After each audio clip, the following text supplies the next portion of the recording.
बरवाला से मोहम्मद रिजवानुल्लाह की रिपोर्ट के मुताबिक डिस्ट्रिक्ट पुलिस ऑफिसर असानुल्लाह चौहान ने कहा कि तेज रफ्तारी, वन व्हीलिंग, शराब नोशी, आतिशबाजी और हवाई फायरिंग खिलाफे कानून होने के साथ साथ जानलेवा फेल भी है। उन्होंने कहा कि इस मुहिम में वालिदैन से अपील की जाती है कि वो डिस्ट्रिक्ट पुलिस दिहाड़ी का साथ देते हुए अपने बच्चों पर कड़ी नजर रखें। उन्होंने कहा कि वन व्हीलिंग के लिए मोटरसाइकिल तैयार करने वाले मैकेनिक के खिलाफ भी सख्त कानूनी कार्रवाई की जाएगी। उन्होंने कहा कि तेज रफ्तारी, वन व्हीलिंग, हवाई फायरिंग, आतिशबाजी जैसे संगीन नौयत के फेल करने वालों के खिलाफ फौरन मुकदमा का इंतराज किया जाएगा। इसके लिए वालिदैन अपने बच्चों के ऊपर कड़ी नजर रखें और उन्हें ऐसा अमल ना करने दें।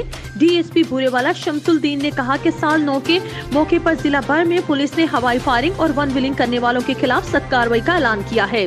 डिस्ट्रिक्ट पुलिस ऑफिसर असानुल्लाह चौहान की जानिब से इस ज़मन में बयान जारी करके तमाम SHOs को हदायत जारी की गई है।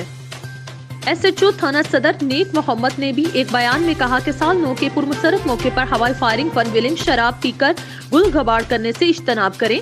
आपके लम्हा भर की खुशी दूसरों के लिए जिंदगी भर के गम का सामान कर जाती है। हवाई फायरिंग, वन व्हीलिंग, शराब पीकर गुल गबाड़ करना गैर अखलाकी और गैर कानूनी अमल है, लिहाजा इस अमल से बचें और दूसरों को भी बचने की ताकीद करें। साल 9 के मौके पर अगर शहर में कहीं से फायरिंग, वन व्हीलिंग और शराब पीकर गुल गबाड़ करने की शिकायत आई तो इसके खिलाफ सख्त कार्रवाई की जाएगी।